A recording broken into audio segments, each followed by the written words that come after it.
How's it going, everybody? My name is Zach Muir. We're here with Sisu. We got Brian, our CEO, and we got Kyle Whistle out of San Diego. Kyle, how's it going? Oh, it's another beautiful day in paradise, my friend. 75 degrees, sunny. It's perfect, man. Oh yeah, I love it. We got 95 and dry as it gets over here. So hey, it still beats the cold. Cool. A couple ground rules, I guess. Feel free to drop questions in the chat if you want. If we have time at the end, we'll hope to get around to those.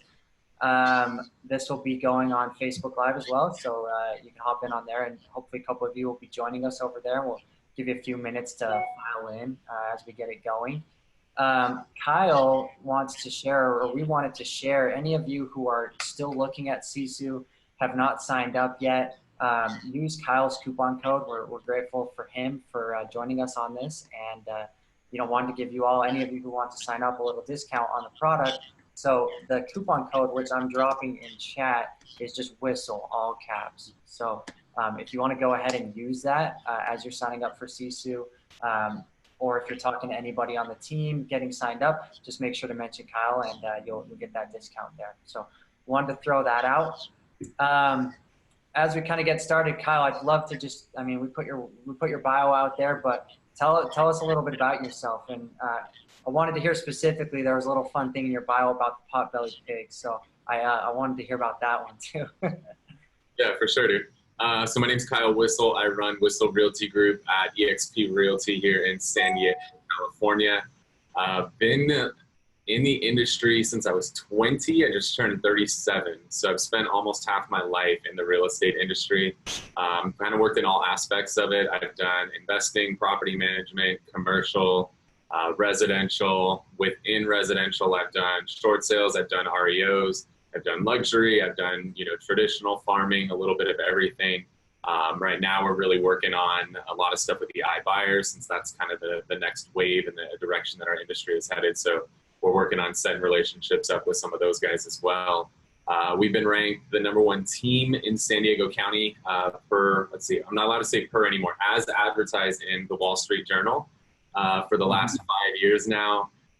We were also do a ton of business built off of video. It's really how we built our brand here in San Diego. We earned the title of #1 video influencer in North America by BombBomb. And then the last part, the pot-bellied pigs. My big thing is we work in an industry where we have the ability to make millions of dollars. Last year, last 2 years combined, we've done $10 million in GCI. And we're so fortunate to be able to make that kind of money. If you're watching this, figure out what is your passion. You need to have a passion project, and you need to give back. There's so many people out there. As I look out my windows right now, I've got this amazing ocean view. I've also got homeless people that I can see at the same time. Let's do something to give back, whatever that is. Find what that passion is for you and give back. We are so blessed to make the kind of money that we make. You need to have a passion. For us, it's pot-bellied pigs. So we own a 5-acre ranch here in San Diego, and we rescue, rehabilitate, and rehome pot-bellied pigs. Because those tiny little pigs that you guys see on like Facebook and YouTube that are often called teacup, micro, mini, whatever, that's all bullshit. There's no such thing as a mini pig. Those are what are called baby pigs, and those baby pigs grow up to be adult pigs, and they end up being 200 or 300 pounds, and people don't want them, and they want to get rid of them. And so we're there to try to help make sure that we can find those pigs a home with somebody who's going to love them. That's our passion. I love it, man. That's so awesome. Brian, did you want to add anything? I feel like you had something to add in there. Yeah, no, I think it's amazing. I love that you guys have a passion and a project and something you're working on behind it. I feel like every time somebody has a purpose that drives them, they're the ones who are most successful, and giving back, same thing. So congratulations, Kyle. 10 million in GCI, that's a big number. So that's exciting. Thanks, dude. Appreciate it. Love it. So one thing, we were at a conference about a week ago, Brian and I were, and just talking a lot. I want to talk about industry changes. So, ways that we're seeing the industry shift, lead gen. Kyle, you mentioned iBuyers. Maybe Brian, you could give us a little recap of kind of what we were talking about, or what you were presenting on at this conference. Well, one of the things we talked about is just the technologies and how they're changing the industry. And Kyle, a big part of that was iBuyers. And what I've seen is a lot of teams well, really more so teams are now using the iBuyer strategy and taking what somebody like Opendoor has done and saying, hey, I can implement this on a smaller scale within my market. And I've seen a lot of them are actually using that as a way to get listing appointments as well. So I'd love to hear, what is your iBuyer strategy and how do you capitalize on that to really increase your business all the way around? Yeah, I mean, the biggest thing is don't fight these guys. You're not going to win. They've got hundreds of millions of dollars. They're not going away. Now, they could blow it like Purple Bricks did. I mean, I guess those guys burned through a few $100 million in 2 years and fell apart. But I think you got smarter people behind some of these companies. So the strategy that I love is find ways to partner with these different iBuyers that are out there. Most of them have programs where they'll cooperate with you. And you have the ability to do something by partnering with them that they can't do individually. Because if somebody goes on Opendoor's website and requests an offer, Opendoor can present them with how many offers? It's just one, right? That's it. Well, I don't know about you, but I'm the kind of guy, I don't ever like to just take the first option. Like with my team, whenever we want to invest in something new or we're ordering new tablecloths for promotional events, I tell my team, I want 3 bids every single time. Like, don't ever come to me with 1, I want 3, so I have a basis for comparison. Well, Opendoor can't give you a basis for comparison. But if you partner with Opendoor and you partner with Knock and you partner with OfferPad, you can actually go to all 3 of their websites and get bids from each of them. And now you can go sit down with a homeowner and say, hey, I've got 3 investors and investor A will pay this, investor B will pay this, investor C will pay this. Or option D is we can put the market or the property on the market and go for full retail value. Which option do you want? Which is so powerful because Opendoor can't do that. OfferPad can't do that. Knock can't do that. But you can if you're smart enough to partner with all of the different iBuyers in your market. So play off of that. Use that to your advantage. Statistically, only about 5% of people, plus or minus a couple percent, actually take an offer from the iBuyer. The other 93 to 95% of people say no. Well, guess what? When you present them those 3 offers, 95% of the time they're going to say no. They're going to go with option D. Well, guess what option D is? It's list with you. So you could actually leverage those iBuyers to get yourself in the door and then ultimately get listings from it. And sometimes the people are going to say yes. Cool. Though, depending on the iBuyer, they've got different commission programs. So you have to talk to them and find out how their programs work. But 5 out of 100, they're going to take one of those offers. Done deal. You just closed something and made a percent or so, whatever they're paying in your market, and move on to the next transaction. Or the other 95% of the time, they're going to be interested in listing the home. And what's cool, instead of them wanting to go and interview 3 other agents, you already presented them 4 options. So they're just going to pick you. They're going to go with you. They're not even going to interview anybody else. So it's a really cool way to work with these guys as opposed to working against them. So Kyle, just to be clear on that, so you're actually going in, you're getting a price, just going online, it takes a few minutes, putting in the address and the details on the house, getting a price. How long does that take you to do that so that you're prepared to go into that listing appointment with 3 offers or a listing? 5 minutes maybe. 5 minutes on each one. You just got to go in, plug in the details of the home. Super quick, super easy. It's not something that you're going to spend hours and hours on. So you can go there, or we don't have a lot of iBuyers in San Diego yet, but we have a lot of investors. So just partner with your local investors too, and have 2 or 3 investors. And most investors will say, hey, I'll buy anything if you can get it to me at 70 cents on the dollar, 65 cents, whatever that number is. Now you can go and put those offers in front of them too. So even if iBuyers aren't in your market like they aren't in ours, we just lean on investors for those extra offers. So are you guys also investing in those yourselves? Are you guys buying homes as well? I buy them from time to time, but the thing I've learned over the years is if I go into a potential listing and I end up buying it, I'm foregoing a commission by buying it. I've got to actually factor that in as an expense on that. So if I go in, it's a $500,000 property, I was going to make, let's just call it $15,000 in commission on that. If I end up buying it instead of listing it, now I got to log a $15,000 expense because I foregoed 15 grand in order to buy it. So it's a $15,000 expense. I think people screw that up. Sometimes they're like, oh, well, I went in there and it was worth 500 and I bought it for 450. So I got it for like 50 grand under value. You didn't, because you gave up a $15,000 commission to do it. You actually bought it for 465. Okay. Great. I think this is just a great example of how many different opportunities there are for people in the real estate space to capitalize on new things, right? And some people want to buy properties and others don't. So it's fun to hear your strategy and to hear how you're capitalizing on really taking advantage of the iBuyer. Yeah. And I mean, there's people out there that are doing their own iBuyer programs. There's some really, really smart people that are doing that, where they're running their own campaign. I mean, they are being the offer door. They're being the Zillow offers. I mean, their goal is to be another option amongst those others. And it's a great lead generator. You know, the iBuyers are the CarMax of our industry. CarMax kills it. There's a lot of people that are willing to take a little bit of a discount for convenience. So let's help those people out that want that convenience and are willing to pay a price for it. Let's give them that solution. So if it doesn't exist in your market, that could be a great thing too. You can be the first to market. And as we've seen with a lot of industries, being first to market is really valuable. So my last question on that, and then we'll move topics, but what are you seeing? You said 70 cents on the dollar. I'm hearing anything from they're buying it at 70% of value up to 93% of value. Oh, 70 cents would be like your local investor. So a local investor is going to pay around 70 cents on the dollar. Most of the iBuyers, they're paying, let's call it 90% plus or minus 5. Yeah. For the most part. So they're paying 85, 95 cents on the dollar. Okay. Yeah, I thought it'd be good for everyone to hear and understand where those guys are coming in. So, I mean, if you bring somebody a 90 to 95% offer and they can make a decision to take a check that day, some people would like to do that, right? Yeah, I mean, especially if they're going through a unique situation where it's a divorce, or, you know, it's somebody inherited a property and they don't want to deal with it and they can just move on and not have to fly out here and stuff like that. There's a lot of scenarios where people just want to be done with it. They don't want to deal with the headaches and they're willing to take a little bit less money. Yeah. Okay.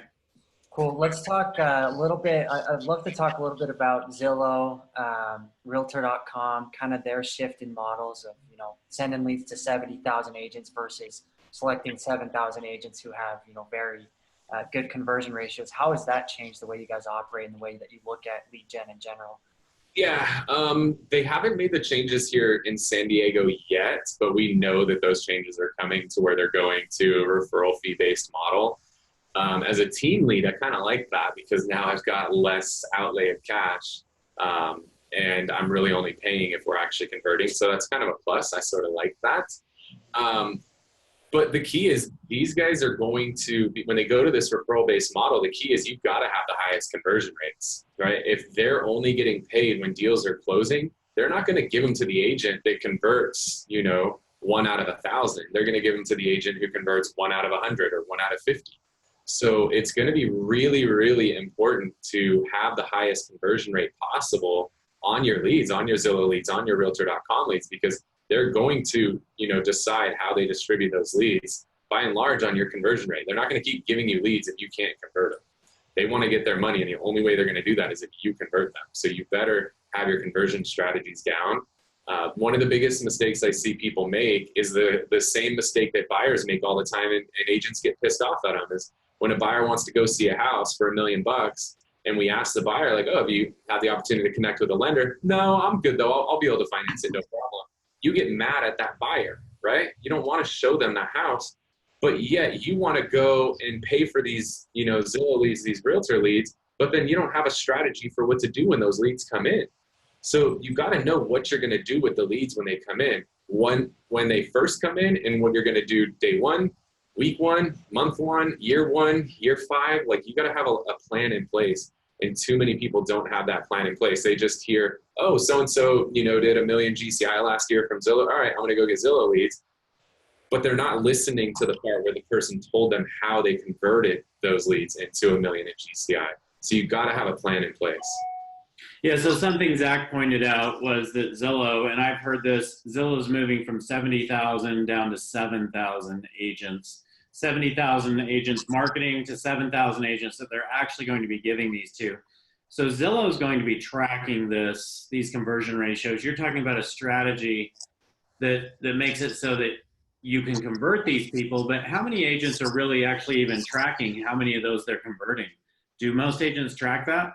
You could look at the interview with Tracy Tudor from $1 Million Listing from like a week ago with Pat Hyben, where he asked her, so how much did you sell last year? And she just pulled a number out of her butt. And then he asked, what's your average price? And she's like, am I supposed to just know this? Like, I don't know these numbers. Like, I mean, that's a girl who's on TV, which is kind of scary because now this is what the image of a realtor is this, this girl who doesn't know anything about her numbers. I mean, that's embarrassing for her. I mean, she's got to be embarrassed. Now, hey, I guess they say any press is good press or no press is bad press, whatever. But I mean, she just looked like a complete idiot on that interview because she didn't know her numbers. Like, we should know this stuff. For example, we used to do a lot of Craigslist advertising. So back when like Boomtown and Tiger Leads first launched, the majority of the leads they were helping agents generate was all Craigslist leads. And Craigslist used to kill it, like back in 2010 to like 2014 or so. Craigslist leads were the stuff, like they were the business. It was great. We used to make a ton of money off of those. But then Craigslist changed the way that links displayed on their website, and everybody stopped advertising on Craigslist. And we're like, hey, if everybody's zigging and going off of Craigslist, let's go back on Craigslist and let's go hard with it. And we did, and we were generating leads for like $1 a piece, which you would be like, oh, that's great, $1 per lead, that's phenomenal. But we converted over the course of a year 1 out of 1,400 leads. That's crazy. Because you got to think, like, and this is where people don't look at their numbers deep enough, is they look at just the dollar return on investment, but you got to look at the time return on investment as well.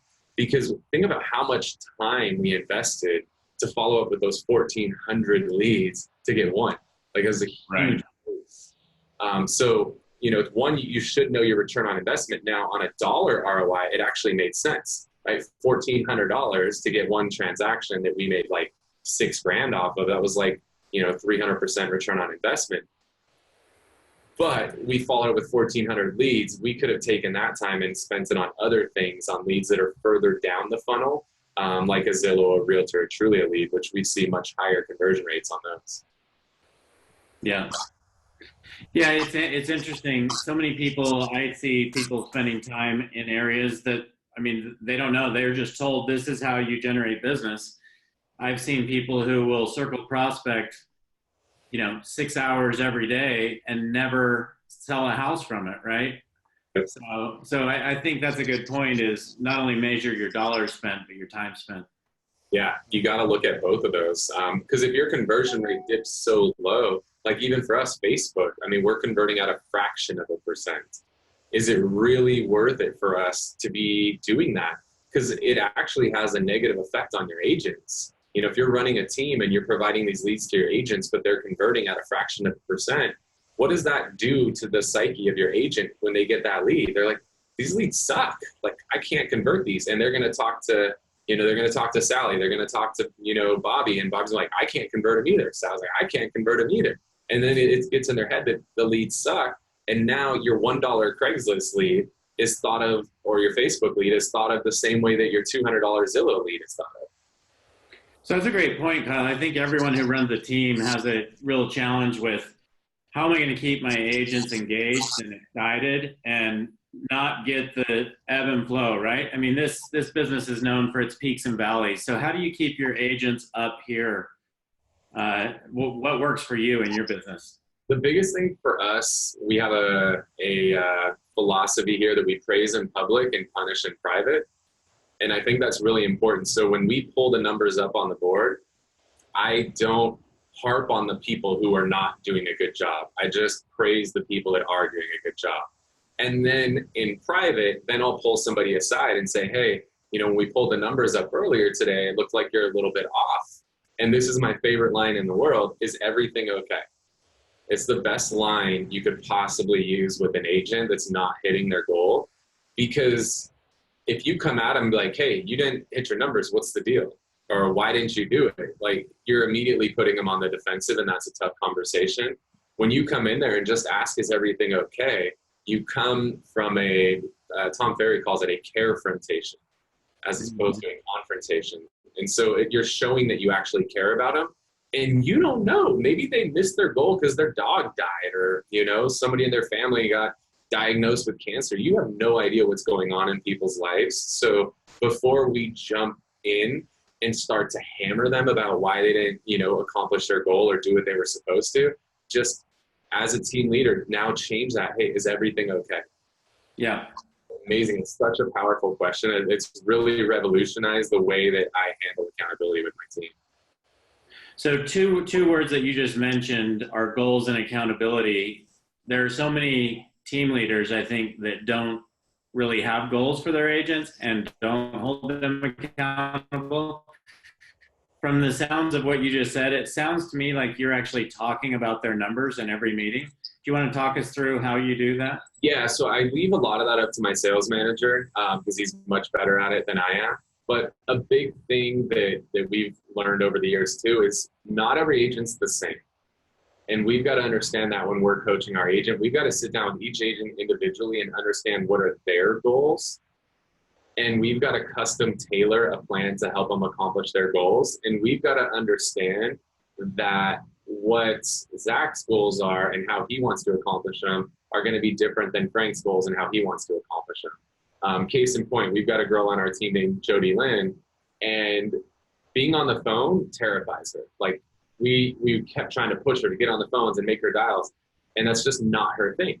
But she's amazing at going out and going to networking events and going out and doing, you know, client lunches and client coffees and stuff like that.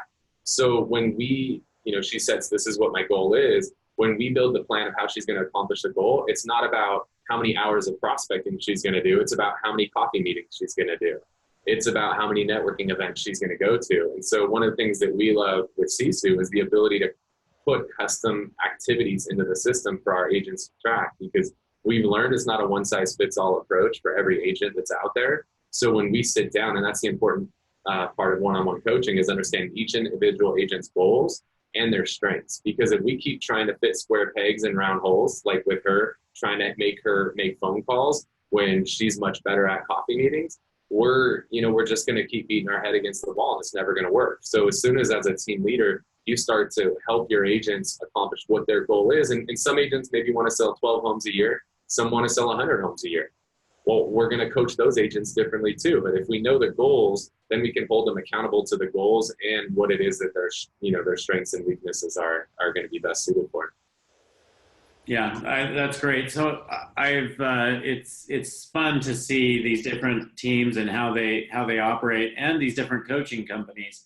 I know you have a Tom Ferry coach, right. And one of the things that I think is really, really a cool thing about this industry today is it's not just sitting on the phone and prospecting for 3 hours every day. That'll definitely grow your business, but some people completely build a business through social media and things like that. So the fact that you're measuring those metrics and know where your business is coming from, I think is really valuable. And it shows by your numbers, right? Yeah. You got to know what you're putting your money into, what your return on investment is, and how much time you're spending on those activities. So I'll sit down with my sales manager every month and just go over all of the different lead sources, how much we're spending on each. And we obsess over it, and we try to cut as much as we can.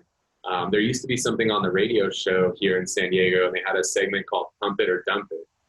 And so we go through every expense and we either pump it or dump it. If it's working, let's pump more money into it. If it's not, let's dump it. So we kind of do a little pump it or dump it segment every month and just figure out where should we be putting that money and where should we stop putting it. Cool. I love this conversation. I love where it's going. We talked a lot about paid lead gen. Zillow, all these different kind of lead sources you're buying, but we've also talked about the different activities and metrics that you've created or helped enable your agents to create, and bring in their own leads. So, I mean, we talked about open house. We talked about all kinds of different things. And Kyle, I was actually looking at your Sisu dashboard a little while back, and I noticed that a big chunk of the GCI that you're creating is from these lead sources that are, video or open houses. So I'd just love to hear about some of those, owned lead sources where you're actually going out there and creating that business. Yeah, I think in any industry, especially in real estate, your top two lead sources are going to be your database and referrals from that database. And so like, what is your database? That's your SOI, that's your friends, that's your family, that's your past clients, that's, you know, your leads. I mean, that's literally everybody that you know is in that database. And then the referrals that come from it. That should be your number 1 and 2 source in your business. Database and referrals from the database. Number 3 is where it becomes kind of a mixed bag for agents. Everybody tends to have something different for number 3, but for us, it's open houses. We did, I think, 30 or 40 million last year. I don't remember off the top of my head, but somewhere in that 30 to 40 million range just from open houses last year. It's a huge, huge segment of our business because as much as I love online leads and not having to be out, there's nothing that replaces that, you know, handshake when you meet somebody face to face, because you're instantly in rapport. Like, it's hard. Somebody can't hang up on you when they walk in an open house. Like, they could like turn around and run. I've never had that happen.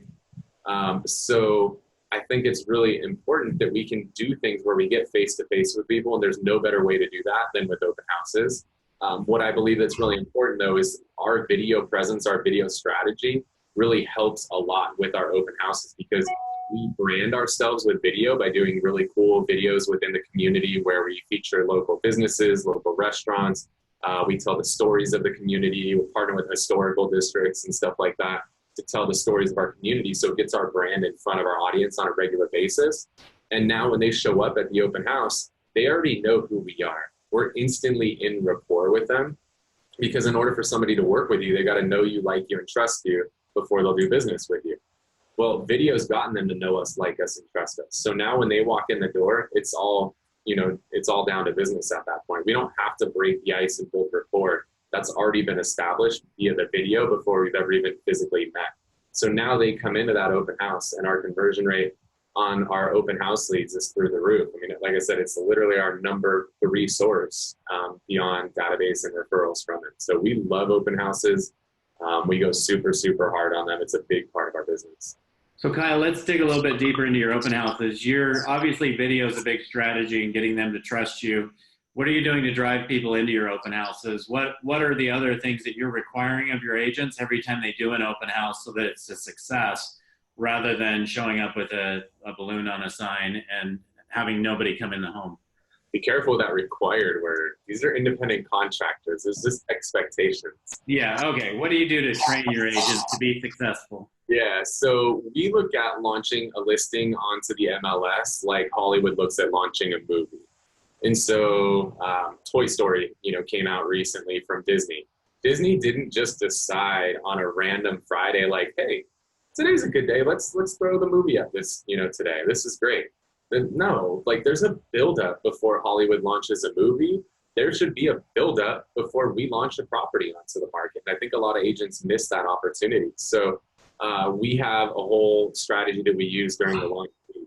And so on the Monday of launch week, we mail out an invitation. That's a physical invitation. You know what? I'm going to grab one. I know we're on video, but I got my bag right here, and I can show one because I know people like to actually see things. So they go out in an orange envelope with a handwritten font on it. And then the invitation is something that's nice and classy. I basically took a wedding invitation and told them to do that for my listing. So nice, formal, like cursive writing, super fancy.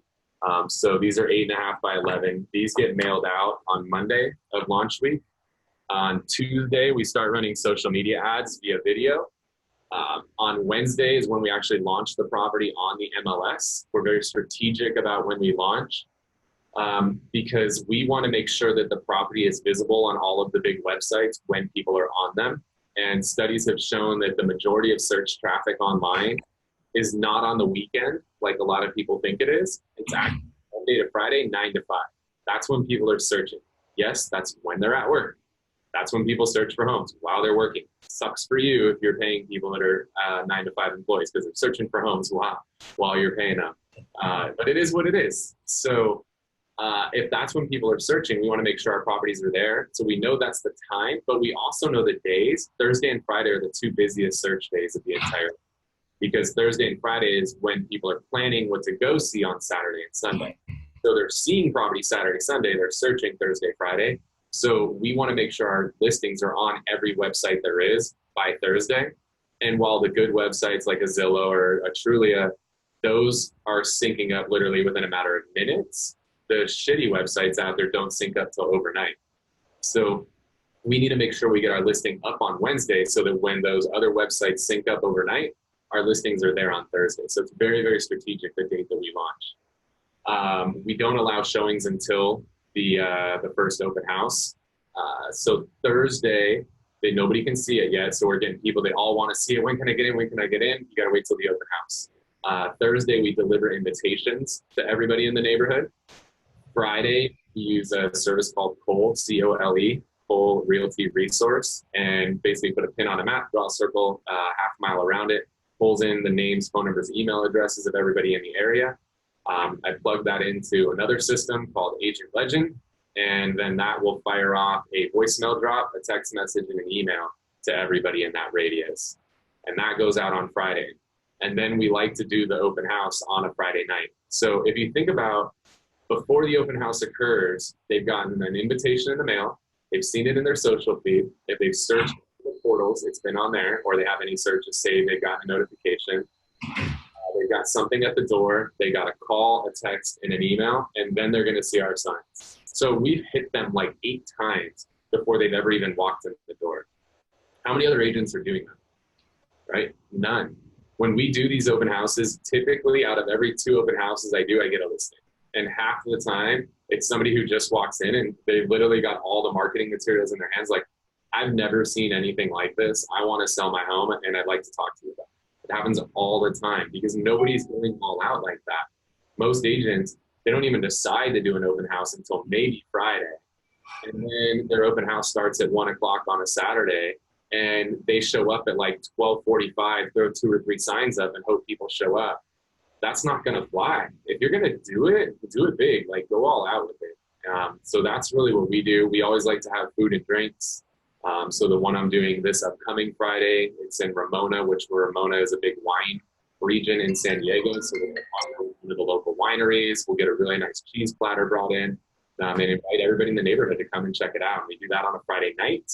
And then we follow it up with a public open house on a Saturday. So the neighbors come in Friday night, they check it out, then we send them all out to go bring us their friends, have their friends come in and check it out on Saturday. So you do 2 days in a row. Yeah, so Friday nights for the neighbors, Saturday afternoons for the public. Okay. How many open houses a month do your agents typically do? The expectation is a minimum of 3. Okay. Cool. Yeah, I noticed you got all your challenges and you got your leaderboard set up, tracking all that. I mean, just right from the app, right? Your agents do open house, they log in the app, right? Yeah, so they get... Zach, can you show us a leaderboard of his open houses? Do you have that? I think I have one. You have a couple different groups, Kyle, but you cool with that going up, Kyle? You got all your team data on there? Here's a little open house leaderboard. So you can track this for any metrics. So you got all kinds of different, custom metrics that Kyle might have set up, but here's an example year-to-date leaderboard of open houses. You could break this down monthly, or you could pull it over a different time frame and track different custom metrics. So that's a really cool one. Yeah, we love it. We run an agent on duty model for our leads, and the way that we determine who gets to pick what shifts for that agent on duty model is based on the activities that they complete. So we're tracking things like how many open houses they do, how many hours they prospect, how many meetings they come to, how many times they role play, huddles, all of those things. And then based on those activities, the agents that do more of the activities get the premium shifts. The agents that do less of the activities get the less than premium shifts, or potentially even no shifts at all. And so it allows us to set the expectation, which we do when we first hire somebody. These are the activities we expect from you on a consistent basis. And as long as you follow through on those expectations, you're going to get the best lead shifts. And if you don't, you're going to get whatever's left over, if there's anything left over. So how close does that correlate? I saw you had an agent on there that had 30 open houses already this year. I'm guessing that's one of your top agents. Yeah, I mean, the open houses, the agents that do it and really follow the program, they don't just show up 15 minutes before, they kill it. That really is our number one source beyond our database. So agents that really go all out with it, they see results. And the key too is following up with it. So it's one thing you got all these people to show up. The second part of it is don't be a bitch. When somebody's walking out of the open house, if your close is, so what do you think? You suck. Like, go back to the drawing board and learn how to sell and learn how to close. What do you think is not a close? That is a weak ass line. You need to come with something stronger. Just point blank ask, would you guys like to make an offer on this home? Could you see yourself living in this home? Ask them something stronger than, so what do you think? This is such a weak line. I want you to remember this video the next time you do an open house and ask somebody as they're walking out the door, so what do you think? That's weak. You're better than that. Get stronger. So you got to try to close there. And a lot of times when we're at the open, I'll literally pull my phone out and schedule an appointment with somebody. I don't ever do this like, okay, cool. When I get done here, I'll call you. We'll set up an appointment. What the hell? Why? You already have them there. Set the appointment on the spot. Pull your phone out. Book the appointment right then and there. Don't wait. Because when you go to call and follow up with them later to set the appointment, guess what? They're not going to answer. They just told you what you wanted to hear. Well, don't just let them tell you. Put something in the calendar. Firm it up right there on the spot, and then follow up. Just like we talked about earlier, you got to have a plan of what to do. Don't just do the open house. Hopefully somebody lays down an offer on the spot. You got to have a plan to nurture those leads moving forward. Great. So one other question I had on that, then Zach, I'll let you wrap up. But as far as motivating your team and getting them to focus on the open houses, what kind of challenges, what kind of contests do you run, and what kind of rewards do you have tied to those contests? Yeah, so we're always running different contests, and I think if you don't have a contest running, you're probably not getting the results you're looking for from your team. So you can fight it and try to have the mindset, well, I shouldn't have to incentivize them to do their job. Let me know how that works out for you. This is not. Have a contest. These are salespeople. Salespeople are motivated by rewards. 90% of salespeople love to have a carrot dangled in front of them, right? We talk about the carrot or the stick. Do they want to get hit from behind with a stick, or do they want a carrot dangled in front of them? 9 out of 10 agents prefer that carrot. And the 10% that don't, they actually do. They just won't tell you that. So dangle a carrot. With the contest we just finished up, we took all the winners and we had a private box at a San Diego Padres baseball game. Or the one we're running right now, we're doing a private like Benihana dinner at my house with the top 5 people who score. And we come up with activities, what it is that we want them focusing on at any given time. We're really trying to integrate buyer broker agreements, so we kind of came up with our own customized version called a VIP buyer agreement. We're really pushing our team to start integrating those, because for years we've never done buyer broker agreements, but now we want our agents to do them. Well, if you want your agents to do something, you better incentivize them to do it. If you've got some new initiative you want to push, make that a part of your challenge or your contest that you're running, because then your agents will do it. So you got to give them a little motivation to get something up off the ground. And so right now the contest we're running, they're getting points for going on listing appointments, for getting buyer broker agreements signed. They're getting points for hours prospected and referrals received. So those are the different point categories, and we give them different levels of points for each different thing. And then the top 5 agents this month, they'll get to come have a private dinner at my house with Benihana. So the top 5 agents, just based on those categories, get to come to your house for the private dinner. Yeah, so referrals received, buyer broker agreements, listing appointments that they meet with, and hours prospected. Okay, awesome stuff. Well, I think that's great. We're kind of running up on our time here. Frank just dropped your lead source report. I thought that was really cool. I have it actually here for a portion, one of your teams within your brokerage, but really cool to see. I mean, you mentioned open houses as one of your main sources besides your database, and you got that right here. I mean, all kinds of business coming from your open houses, and kind of breaking that down. So let's just touch on, just to close, I mean, the reason that we're even able to have this conversation is because you know your numbers. If you didn't know your numbers, this would not be an engaging conversation. It would just be like throwing darts in the dark. So tell me, Kyle, I mean, what's your philosophy, strategy on data, and how has Sisu helped with that? And what, I guess, just sum it up, I mean, what else would you like to leave us with? Yeah, I mean, we're really big on making data-driven decisions, just like I talked about when we launch a property. We've got data that tells us we need our listings to be at the top of the list on Thursday and Friday. So let's make sure we activate our listings accordingly. Well, that same kind of data we have available within Sisu now. Like we built our own programs before and we're just constantly fixing stuff. We love the fact that you guys built a system that's just plug and play. And it was built from the ground up for one purpose and one purpose only. You're not trying to adapt some other system to make it work for this purpose. This was built for this purpose. And I mean, the level that you guys are innovating at is on a whole nother level. And it's amazing how quickly you guys are innovating and listening to the feedback and really understanding what the needs are. Because, you know, in tech, you build a product that is what you believe people want. But then when people actually start to use it, you understand you've got to adapt, and you guys are doing a really good job adapting with it.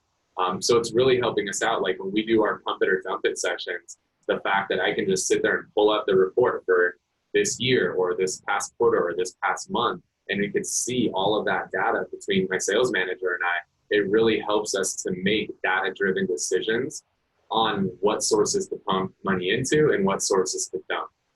So we love having that. We love the ability to make custom challenges is really cool because we're always running different things. I don't think you can have like a cookie cutter, like, all right, you can run a challenge and this is the challenge you run. Like the fact that we can do it specifically for referrals received and hours prospected and just track those individual activities is really cool. And so it's making it a lot easier for us to make custom challenges based on the metrics we want our agents to be focused on. So we love all the data and being able to drive our decisions on that.